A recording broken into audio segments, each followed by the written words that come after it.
Estamos conmemorando 52 años, ya más de medio siglo, de que se dieran estos acontecimientos en la Plaza de las Tres Culturas de la Ciudad de México, de que se diera la llamada matanza de estudiantes en Tlatelolco. El acontecimiento como tal es avasallante, es doloroso, recordarlo siempre resultará será una huella imborrable en la conciencia y en la memoria colectiva de nuestro país. Pero a partir de 1968 cambiaron también muchas cosas. Muchas de las formas de manifestarse o de entender la forma de manifestarse y junto con libertades y derechos cambiaron radicalmente. Y eso hay que entenderlo. Entonces, imagínense ustedes que 10 días antes de la celebración de los Juegos Olímpicos, les ruego ahí una disculpa, algún vecino está haciendo alguna reparación, si se escucha, perdón. A 10 días del inicio de los Juegos Olímpicos de 1968, se dio un acontecimiento muy, muy duro y muy doloroso, que fue esta llamada matanza de estudiantes en Tlatelolco. Pero no fue fortuito, no fue por casualidad. Hagamos una brevísima línea del tiempo para entender los acontecimientos.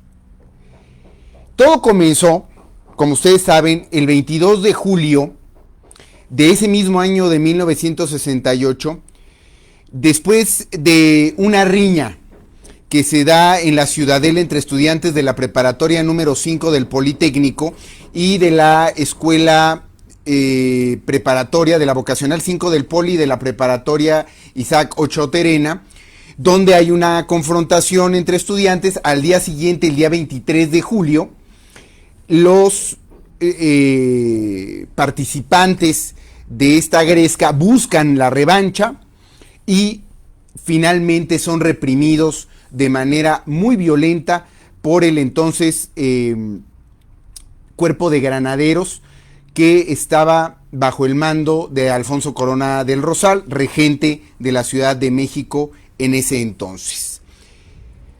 El 25 de julio de ese mismo año de 1968, los estudiantes que habían sido víctimas de estas circunstancias deciden salir a marchar y vuelve a ocurrir la represión, esto que ya se había denominado represión de Estado. Para el 30 de julio se dio, ustedes recordarán en varios documentales, historias, anécdotas que se cuentan, pero hay una muy esencial y muy especial, que fue esta que ocurrió el 30 de julio de 1968 con el famoso bazucazo a la preparatoria número 1 de la UNAM en San Ildefonso, pero además con la participación directa del ejército mexicano cometiendo este acto. Aquí cabe recordar y resaltar que años después, para el año de 1977, siendo cuestionado el que para 1968 era presidente de la República, Gustavo Díaz Ordaz, niega que se hubiera utilizado una bazuca para abrir o para volar, para destrozar la histórica puerta de madera de la Prepa 1 del Colegio de San Ildefonso en la Ciudad de México. Ahí las versiones, las historias pueden ser tan variadas y tan extensas como querramos verlo. El 1 de agosto, derivado de este acontecimiento tan doloroso, tan difícil, el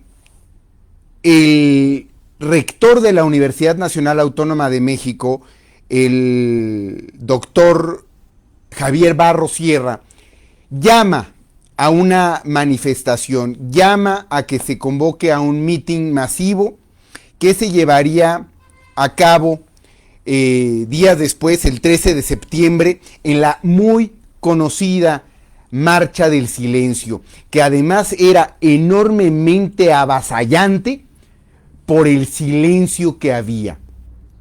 Las cámaras que en aquel entonces lograron captar el momento, lo único que pueden tener como sonido de fondo son los pasos que daban los cientos de manifestantes, por no decir miles de manifestantes, que estaban acudiendo a esta manifestación, además con la boca totalmente tapada. Es decir, no iba a haber un solo grito de consigna, no iba a haber una sola expresión de ningún tipo que no fuera el silencio como forma de repudio a las acciones violentas del gobierno mexicano contra los estudiantes. Para el 19 de septiembre de ese 1968, en un acto inédito desde que José Vasconcelos había logrado la autonomía de la Universidad Nacional Autónoma de México, son tomadas las instalaciones de la ciudad universitaria por el ejército mexicano. Imagínense ustedes el impacto que eso tuvo. Vamos a mover un tantito para acá. Ahí está. El impacto que eso tuvo dentro de la vida universitaria y dentro de la vida pública de México. El ejército mexicano tomando las instalaciones de la ciudad universitaria.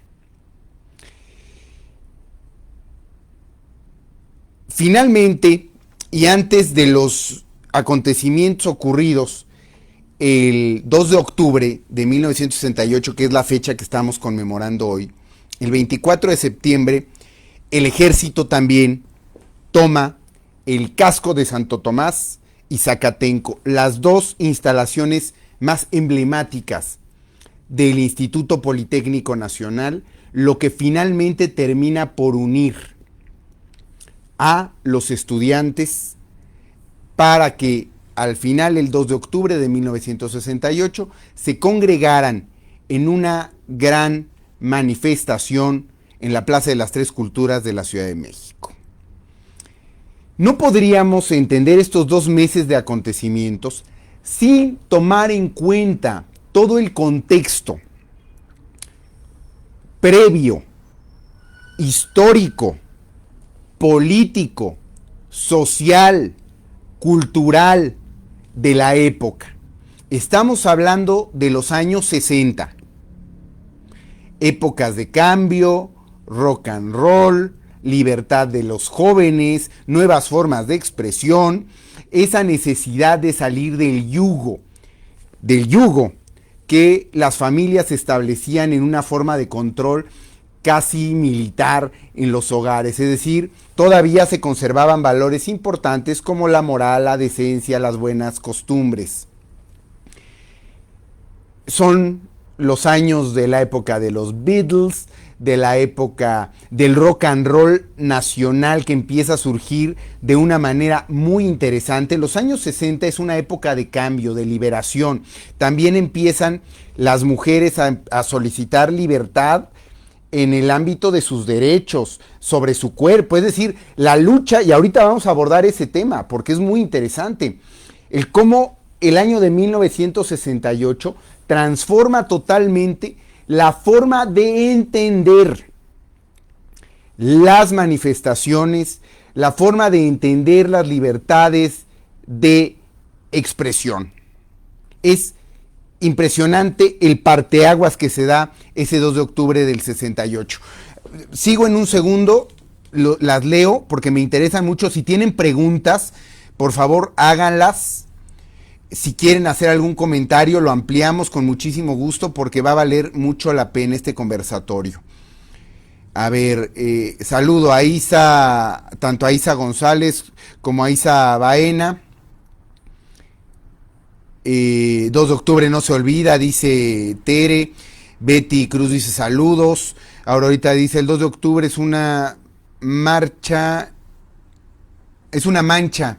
indeleble en la historia del país que no debemos olvidar para evitar que se repita. Y ahorita vamos a platicar de eso, uno de los acontecimientos más dolorosos de nuestro país, nos dice Lucy Vale. Alicia Trejo, buenos días, licenciado, escuchando con Miguel Enrique Quintero, gracias a los dos. Don Abraham Zavala, LIC presente, buenos días, gracias. Malu Sánchez, buenos días. Carmelita Rodríguez, buenos días, licenciado, escuchando con interés. Claudia Aragón, buenos días a usted. Eduardo León, buenos días, Eduardo. Es un acontecimiento que no se olvida, nos dice Isa Baena, claro. Estamos 2 personas en casa al pendiente, gracias Aurorita. Tere Flores nos dice, este hecho dejó una herida en la historia de México. Sí, y ahorita lo vamos a platicar. Buenos días. Es triste pero muy interesante recordar la gran represión que había en ese momento, que tal vez muchos no se imaginan por ser muy jóvenes, pero que deben conocer por parte de la historia, por supuesto. Ana Lilia nos manda ahí unos aplausos, gracias. Saludo, miren, está conectado mi querido amigo Francisco Villa, siempre se los presento, nieto del gran general Francisco Villa, que lleva además el mismo nombre. Amigo mío, gracias por conectarte. Igual, si alguien sabe de historia y alguien conoce estos acontecimientos, eres tú. Por tu gran preparación y gran capacidad, tus comentarios serán de gran valor. Muchas gracias, amigo mío. Por cierto, ya estaba platicando con mi muy querido amigo, así de apenas por encimita, Francisco Villa, para poder prepararles algo interesante para el 20 de noviembre. Ahí les estaré platicando si logramos concretar, ¿verdad, amigo mío? Muy interesante saber y recordar esto, claro. Gracias, muy interesante reseña, nos dice Isa, muchas gracias. Es una breve línea del tiempo para poder tener el contexto general de cómo se llegó al 2 de octubre. Excelente día, gracias. Azucena Estrada Pérez, saludos, excelente información, muchas gracias. Amalilia, fue un acontecimiento muy doloroso cuando mi tía nos platicaba que ella era estudiante y precisamente rentaban departamento junto con otros estudiantes en Tlatelolco, el cual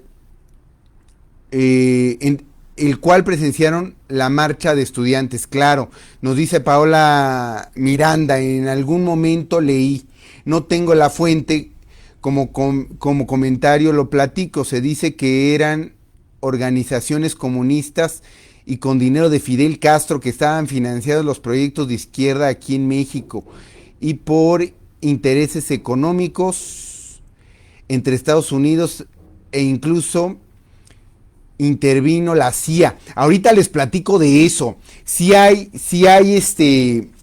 una serie de anécdotas, de comentarios al respecto.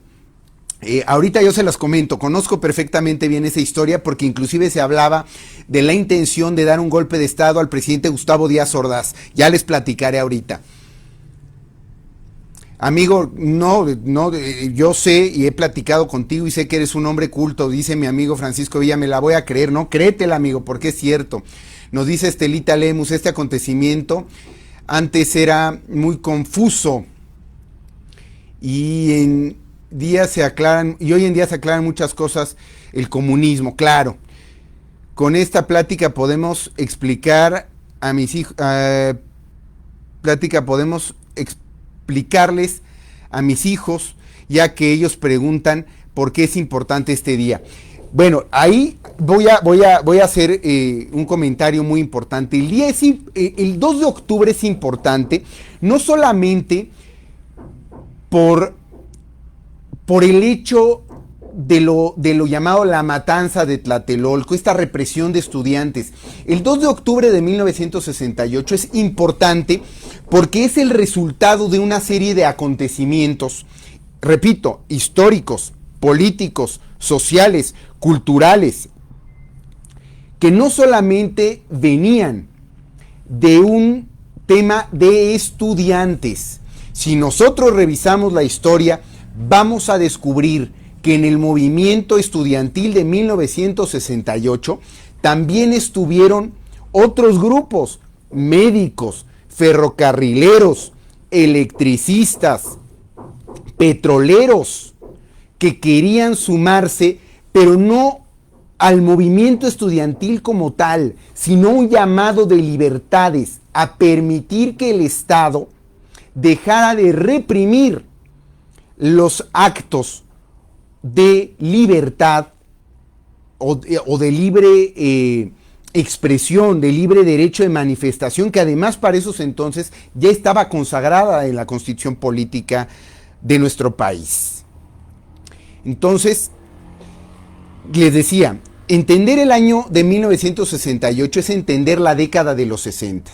Rock and roll, libertades, libertad sexual, libertad de creencia y esa necesidad, sobre todo de los jóvenes, porque los grandes cambios que ocurren en las sociedades regularmente vienen de los jóvenes. Entonces, cuando los jóvenes deciden, derivado de la línea del tiempo que les acabo de leer, de comentar, cuando los jóvenes deciden que es tiempo de poner un alto a esta situación, comienza el gran movimiento estudiantil que, insisto, estuvo lleno y nutrido no solamente por jóvenes, sino por padres de los jóvenes, por profesores, por intelectuales, que en aquel entonces coincidían en la necesidad de que el Estado mexicano dejara de reprimir todo acto de libertad, sobre todo el de la manifestación pública, y otorgaran derechos y reconocimiento a todos aquellos que tuvieran una expresión diferente. Hay en documentales y en historias van a ver ustedes escenas donde la familia del presidente Díaz Ordaz lo saludaba dándole un beso en la mano. De ese tamaño todavía eran los usos y costumbres de aquel entonces. Un tema de enorme conservadurismo familiar, donde todos los actos de libertad a veces eran vistos más como actos de libertinaje o de falta de respeto. Yo quiero pedirles, insisto, que si tienen preguntas, comentarios, me los hagan saber para poderlos discutir, para que esto no sea un monólogo, sino que ustedes a través de sus palabras vayan explicándome qué entienden, qué preguntas hay y qué les gustaría saber sobre 1968. Y además de eso, quisiera que como colofón de esta plática habláramos de las últimas manifestaciones que hemos tenido en la Ciudad de México, del movimiento de mujeres, donde hemos visto una serie de destrozos, estas acciones que transgreden ya la libertad de expresión y se vuelven actos de violencia. Es decir, ¿cuál es la delgada línea que separa la libertad de expresión, la libertad de manifestación, ya con actos vandálicos, con actos de agresión y de violencia? Me gustaría mucho saber su opinión al respecto.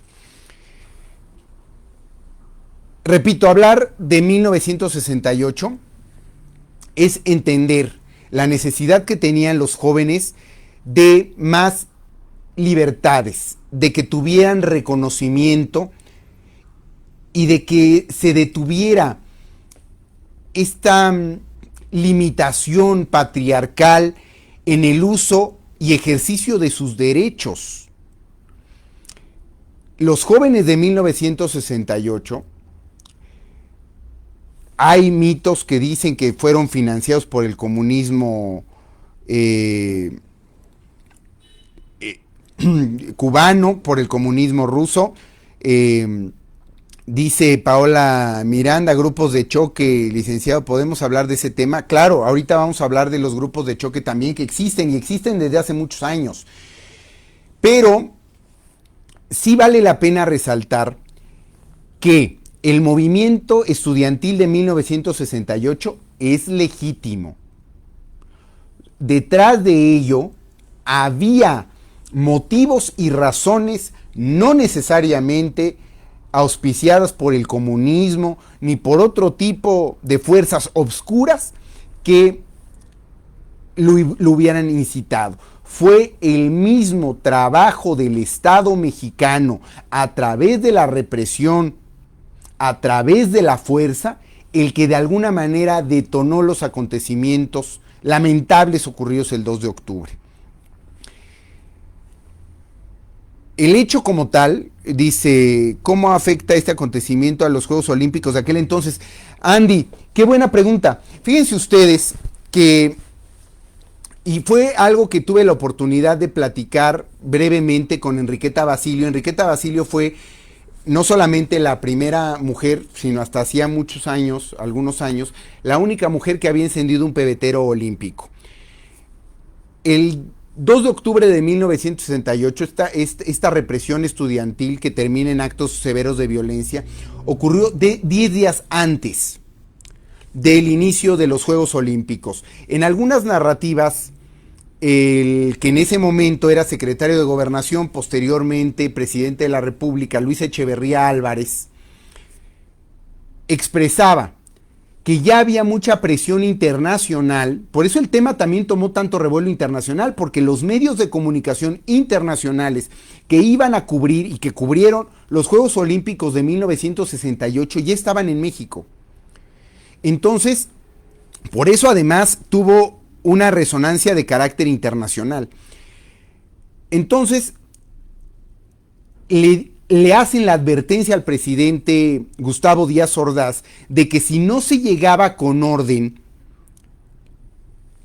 a la inauguración de los Juegos Olímpicos, evidentemente iba a haber un boicot. Es decir, ya se hablaba del boicot de los Juegos Olímpicos por parte de los estudiantes. Entonces hubo que tomar medidas muy drásticas, a mi consideración, excesivas, injustas, pero al final, el día que se inauguran los Juegos Olímpicos de 1968, hagan ustedes de cuenta que lo ocurrido 10 días antes de ese mismo año, es decir, la matanza estudiantil del 68, no había ocurrido. No tuvo ningún valor y ninguna trascendencia en el desarrollo de los Juegos Olímpicos de ese año, respondiendo a la pregunta.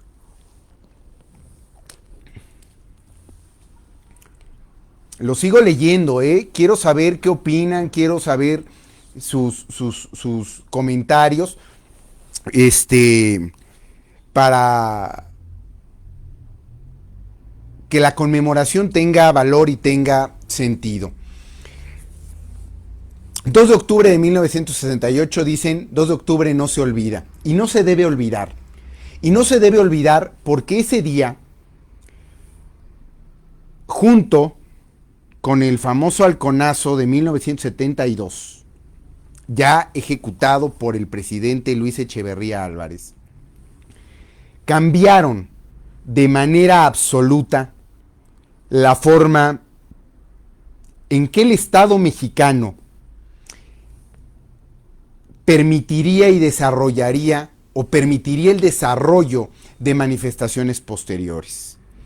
A partir de ese momento, los actos de represión por parte del Estado se vieron prácticamente nulificados. Y entonces, cualquiera podía manifestarse con ciertas libertades y evitando la represión de Estado. Es decir, hace 52 años hay un temor absoluto por parte de las autoridades, por parte de los gobiernos, para controlar, mitigar, incluso, no quiero decir reprimir, pero en ocasiones sí se debe controlar con mayor energía temas que, a juicio de su servidor, violentan seriamente los derechos y las garantías constitucionales de todas y todos. A partir del 68 se evitó que las fuerzas armadas, las fuerzas de orden civil como la policía, el cuerpo de granaderos que ya finalmente se dice que no existe, pero bueno, podemos verlos todavía actuando en las calles porque se necesitan grupos de contención ante estas situaciones.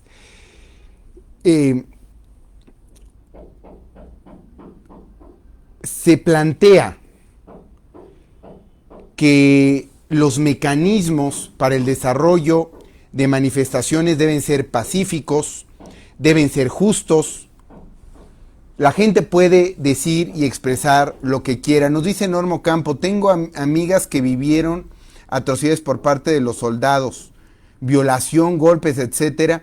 En la actualidad se siguen reuniendo el grupo de aquellos tiempos. Sí, desafortunadamente el control del Estado en aquel entonces era radical, era enorme. Mucho de ello no cambió definitivamente, simplemente cambió la manera de entender y de revalorar la manera en la que estas manifestaciones debían llevarse a cabo, lo que no significa que hubiera cambiado de plano la situación de la represión en México. Siguieron dándose acontecimientos de esta naturaleza. Es más, ¿han ustedes escuchado del tema de desapariciones forzadas? Apenas hace unos gobiernos, Ayotzinapa. Hace unos días y escuché con mucha atención voces de mujeres que decían que habían sido brutalmente reprimidas por el cuerpo de granaderos de la Ciudad de México, que ya no existe, pero bueno, iban perfectamente uniformados como los granaderos, o lo que era el cuerpo de granaderos. Pero ahí mi pregunta era, ¿en qué momento Estado, el gobierno mexicano, el gobierno de la Ciudad de México, y hasta dónde debe permitir la libertad de expresión? Cuando la libertad de expresión se convierte en hechos de vandalismo, de violencia, en actos ilícitos, entonces ya no se ejerce la libertad de expresión y ahí debe haber un límite.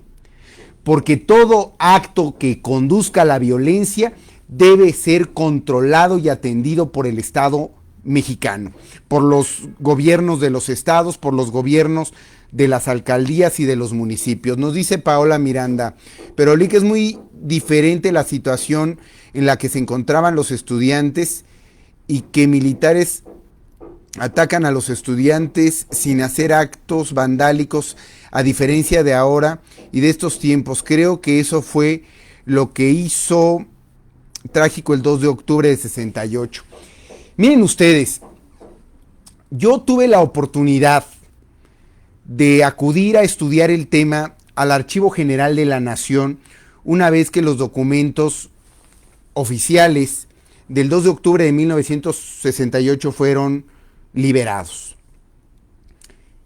La información que hay es muy ambigua. El hecho violento como tal es el que digo y seguiré diciendo que no debe volver a ocurrir ni debe volver a ser permitido. Pero también entendamos que es fundamental que haya orden en el tema de la manifestación. Es decir, si yo, grupo, me manifiesto de alguna manera y lo hago yo, es correcto. O sea, si yo grito, lastimo bienes públicos, monumentos, en nombre del ejercicio de un derecho, en nombre de hacer valer una demanda, es correcto. Pero si lo hace otro, si lo hace el vecino, entonces es un acto de violencia que no debe tener cabida, que no debe tener tolerancia. ¿Y qué creen? Que muchos de nosotros en el país pensamos así, desafortunadamente. Si yo violo la ley, yo lo hago por causa justificada. Pero si lo hace el de enfrente, entonces está muy mal. Y entonces recriminamos y entonces nos rasgamos las vestiduras y condenamos con ferocidad. Los voy a leer, los voy a seguir leyendo. Nos dice Leticia Hernández, ¿y cómo saber si esos actos vandálicos son pagados por personas externas a los movimientos. Ahorita vamos a hablar de vandalismo, es un gran tema. Y de grupos de choque. Yo creo que las manifestaciones de ahora se les debe de llamar vandalismo por las pintas, nos dice Claudia Aragón. Y la otra, pedimos respeto a las mujeres, pero nosotras mismas no nos respetamos. Voy a comentar sobre ambos temas. A ver, primero los grupos de choque. Los grupos de choque han existido desde siempre. O sea, los grupos políticos tenían a sus clientelas, o tienen, a saber, que eran enviados a reprimir, a confrontar, a lastimar los derechos de manifestación de unos contra los otros para que terminaran en grescas. También la infiltración de movimientos. Ha habido muchas marchas, muchos movimientos muy justos, si es tal cual queremos llamarle, pero también hay que entender, las manifestaciones, la primera característica que tienen, y perdón que se los diga así, pero las manifestaciones, la primera característica que tienen es que buscan una transformación social o un impacto de carácter político. O sea, en el primer caso, lo que buscan es que una demanda de carácter social se traduzca en el cumplimiento de una demanda. Y la otra característica que tienen es que buscan alterar la vida pública, política, no solo de México, de cualquier lugar. Las primeras parten de movimientos enormemente organizados que han ido conformándose, que van sumando esfuerzos a través de sus ideologías.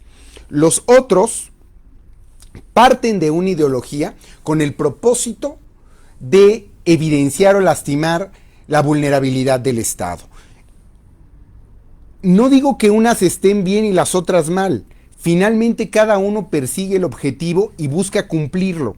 Lo que es reprobable es, por un lado, que estos manifestantes cometan actos de vandalismo, de violencia, que lastimen derechos de otros, por las razones que sean. Y número dos, que todavía el Estado mexicano, las autoridades de las ciudades, de los municipios, no puedan poner orden con la firmeza y la dureza porque ya se le llama represión. Entonces es un cúmulo de circunstancias las que hay que valorar. Los grupos de choque existen y no lo podemos negar. Grupos pagados de todos lados y por todas partes, porque tanto verdes como colorados tienen sus grupos de choque para poder confrontarse y buscar salir de los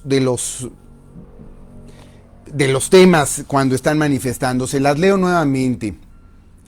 Nos dice Claudia Aragón. Y la otra, pedimos respeto a las mujeres. Ese es muy importante. Fíjense ustedes que hace poco tiempo escuché a una mujer defensora de derechos de las mujeres hablar horrible, verdaderamente horrible de otras mujeres. Y se refería a ellas de forma tan despectiva. Inclusive yo se los digo, y se los digo con mucho respeto, cuando los movimientos feministas, legítimos o no, no me voy a meter en esa materia, no voy a decir si son pagados, si no son pagados, si son legítimos, si no son legítimos. El movimiento feminista como tal, que la semana pasada, en estos días pasados, cometió actos de tremendo vandalismo y que ya lo habíamos visto en otras ocasiones, no abonan a la vida pública de México. Repito, pagadas o no pagadas, la demanda es justa. Pero hoy por hoy también debemos entender que la demanda debe de ir más allá. Somos una sociedad más informada. Si el tema es permitir, porque muchas veces me han pedido fijar postura sobre el tema del aborto, y voy a fijarle en este momento. Yo digo con claridad, creo profundamente en el libre ejercicio de los derechos de las personas. Creo también, y estoy convencido, del libre ejercicio de los derechos humanos y del respeto que debe haber sin límite alguno a los derechos humanos de todas y de todos.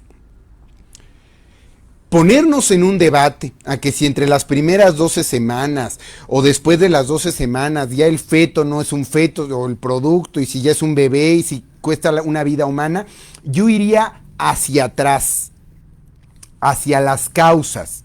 Y lo primero que diría es, actuemos con responsabilidad.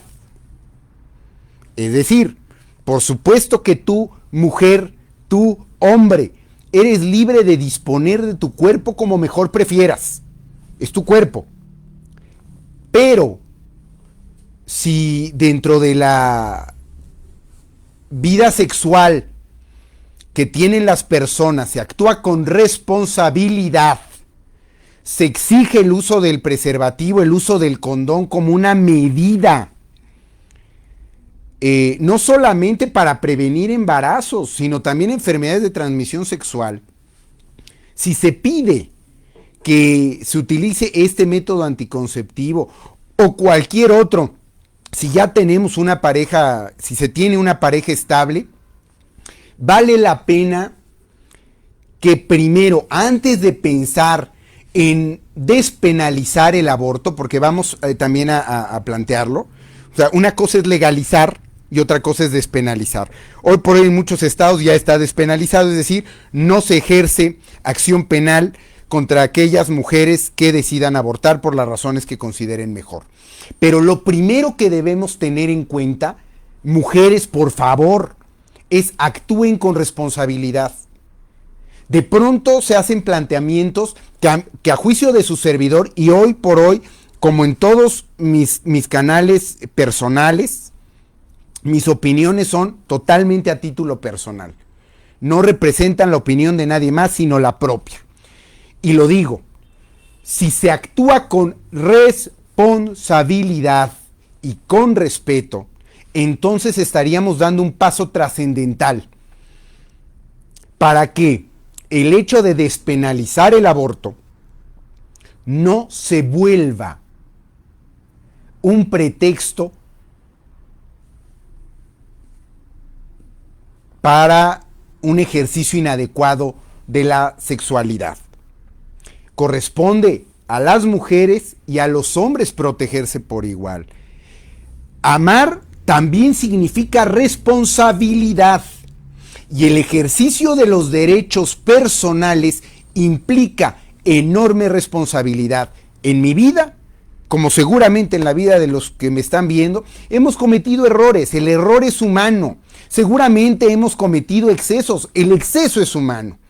Pero si en el proceso de la vida no vamos madurando para cambiar para cambiar esas situaciones, para que nuestra forma de pensar también evolucione y actuemos con mayor prudencia, entonces no sirve de nada.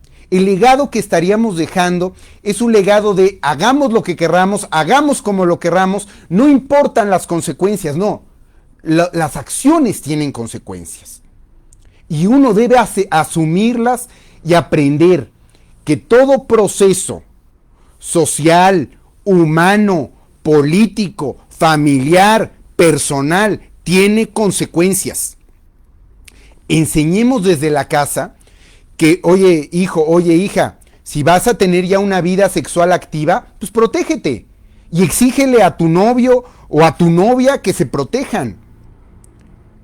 Si ya son una pareja estable y no quieren tener más hijos, bueno, o no quieren tener hijos, hacer los planteamientos serios de medidas de prevención. Considero yo, en mi opinión muy personal, que el aborto debe o debiera ser la última de las soluciones y de las medidas. Yo iría primero a las causas antes de llegar a los efectos. Las leo y los leo.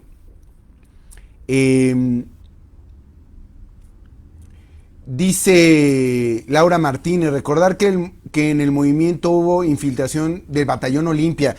Era el ejército. El Batallón Olimpia se creó en 1968 para proteger los Juegos Olímpicos del 68 y desafortunadamente fue utilizado los militares que conformaban este Batallón Olimpia vestidos de civiles, que debían, vestidos de civiles, estar al pendiente de las sedes de los Juegos Olímpicos, se volvieron contra los estudiantes como una fuerza especial. Isa González dice, respeto, justo eso, sin duda. Susanita dice, yo nací en ese año, pero de agosto, y me contaban que se puso feo. Bueno, pues es usted una niña, primero felicitarla, porque pues acaba de pasar su cumpleaños, y bueno, es una niña así, y se puso feo.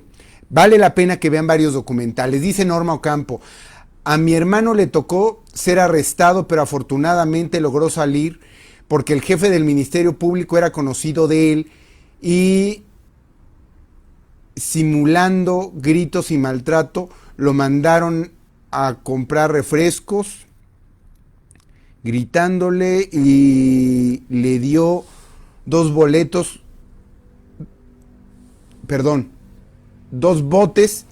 con botellas para que se fuera a comprar. Dice que alcanzó a caminar una calle y se encontró un panteón y ahí se quedaron escondidos en la noche. ¡Qué barbaridad! Nos dice Mónica, exacto, bravo, muy de acuerdo con usted, gracias.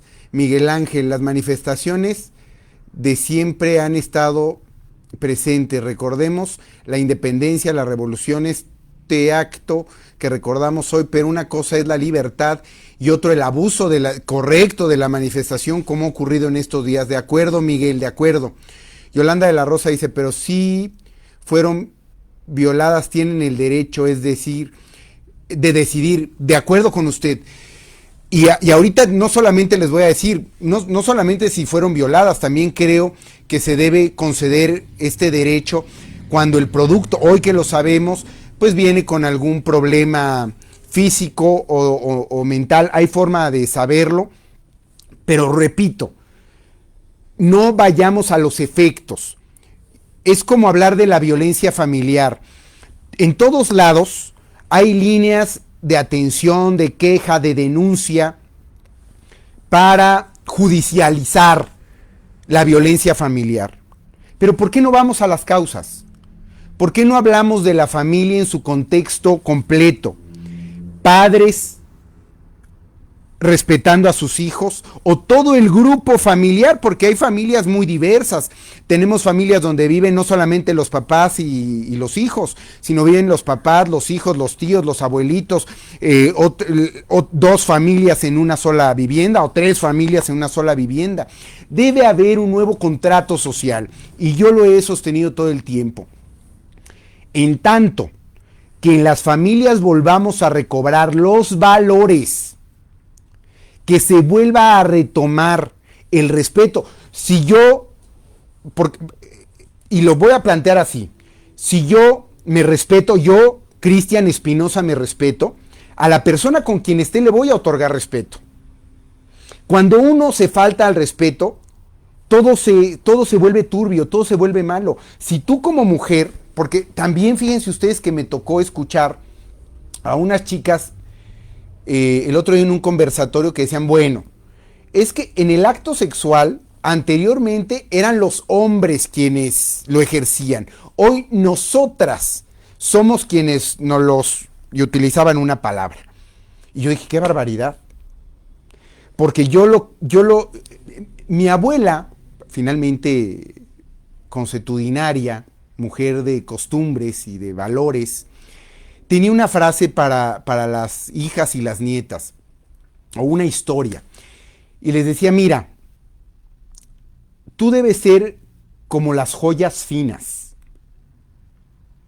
Y las nietas se sacaban de onda y decían, ¿cómo es eso, no? Bueno, una joya fina, vas a una tienda y te la muestra una persona que se pone un guante especial, no la puedes tocar para no lastimar la pieza, porque tiene un valor superior. Se sabe que esa pieza de joyería no cualquiera la puede tener. ¿Por qué? No por su valor económico, sino por el trabajo que hay detrás, por lo que representa, por sus materiales. En cambio, si va uno a un tianguis, una plaza y ve la bisutería, dice, a ver, enséñeme si te lo pones, si te lo quitas, y a ver esos aretes, no, pues como que se van a despintar. Esas piezas de bisutería, pues cualquiera las puede tener, y así como las usas, pues las tiras, ¿no? Entonces les decía la abuela a las hijas y a las nietas, y en su momento a las bisnietas, tú debes ser como la joyería fina, no cualquiera puede tenerte. Eso es parte del respeto que tú te debes y tú te mereces. Respeto a tu cuerpo, a tu individualidad, a tu persona, a lo que vales como ser humano, no solo como mujer, sino también como persona. Pero lo mismo aplica para los hombres. Lo mismo aplica para nosotros. Debemos recobrar ese valor que tenemos y decir, merezco estar con quien me haga feliz, merezco estar con quien valore mis momentos buenos y mis momentos malos. Es parte de actuar con responsabilidad. Ya decíamos, sí, estoy de acuerdo en que si una mujer es violada, tiene derecho a abortar.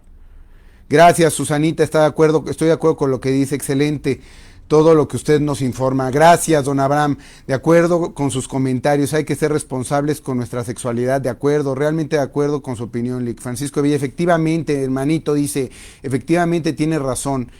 El aborto es la última medida. Debemos hacer conciencia de prevención. Así es, amigo.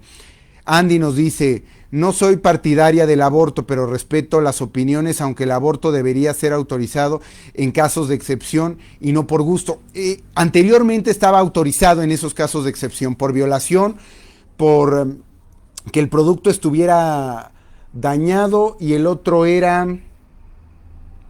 Ahorita me acuerdo cuál era la tercera causal por la que el aborto estaba permitida antes de su despenalización abiertamente en varios estados de la República. En este tema del aborto opino que solo, nos dice Silvia Vidal, en este tema del aborto opino que solo deben apoyar a las mujeres que fueron violadas, porque hoy en día le dan vuelo, ¿sí? Y luego quieren abortar y todavía quieren su apoyo de madres solteras. Pues sí. Desafortunadamente tienen razón. Dice Norelí, estoy de acuerdo con su opinión, desafortunadamente no estamos siendo coherentes como sociedad hacia dónde va dirigido, pero también respeto cada punto de vista, de acuerdo. Nos dice Claudia Aragón, de acuerdo, pero hay mujeres que ya creen que el aborto ya es un método de salvación, un método anticonceptivo, claro. O sea, ya preguntan, oye, ¿y si quedamos embarazados? Pues abortamos, no pasa nada. No, sí pasa y son cosas que dejan huella. Nos dice Aurora, yo tenía 15 años y la fuerza que protestaban era trabajadores y estudiantes inconformes porque no se les daba la oportunidad de diálogo con el gobierno de Díaz Ordaz y Luis Echeverría, se negaron al diálogo. Eso fue el inicio de la inconformidad, así es, y no solamente con estudiantes, con médicos, repito, médicos, ferrocarrileros, mineros, eran varios grupos los que estaban. Pues ya acercándonos al final de este conversatorio, para no quitarles más tiempo, quisiera yo resaltar algunos puntos que son muy importantes.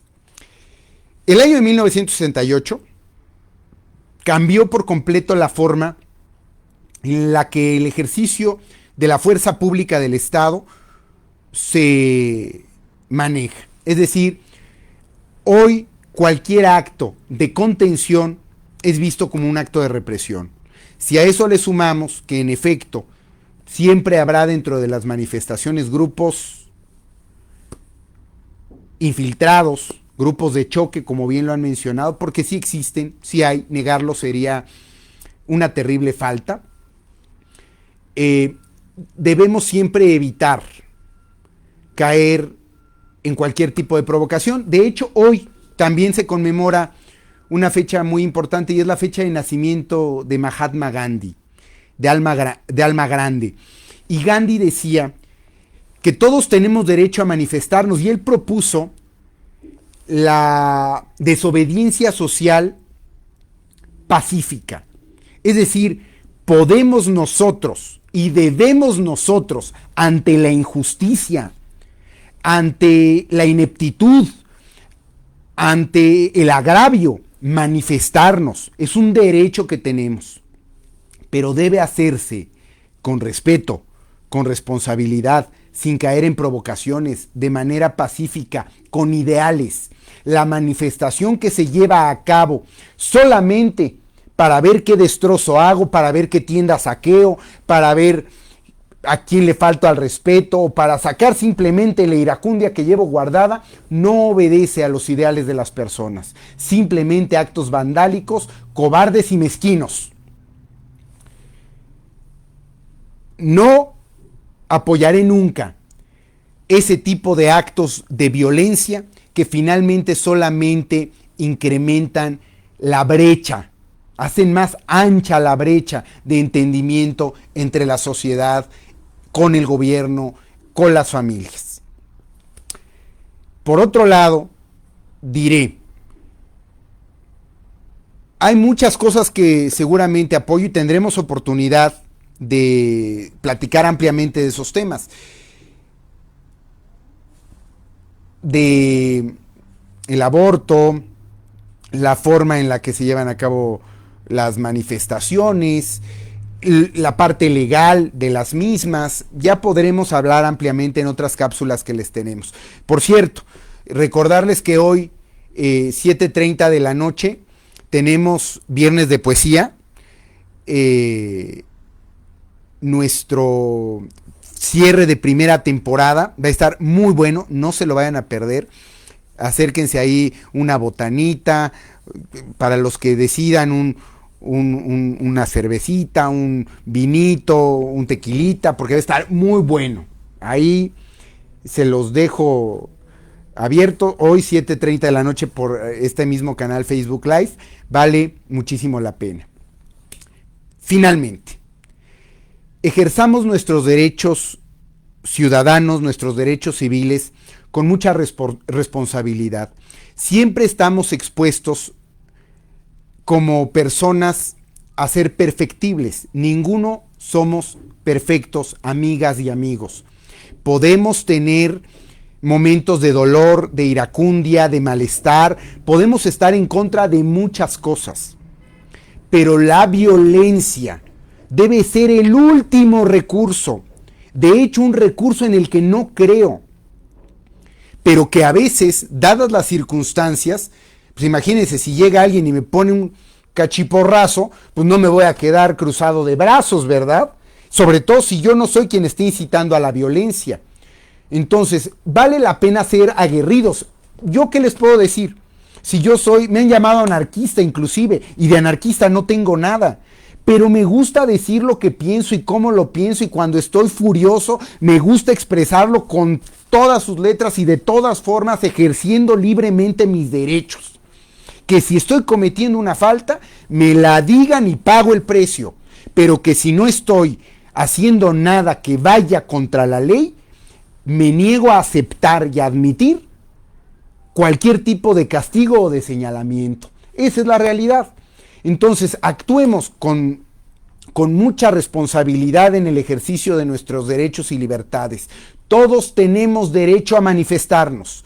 El año de 1968, repito, ya tenía dentro de la Constitución de aquel entonces el derecho a la libre manifestación. También había delitos que se consagraban como la disolución social.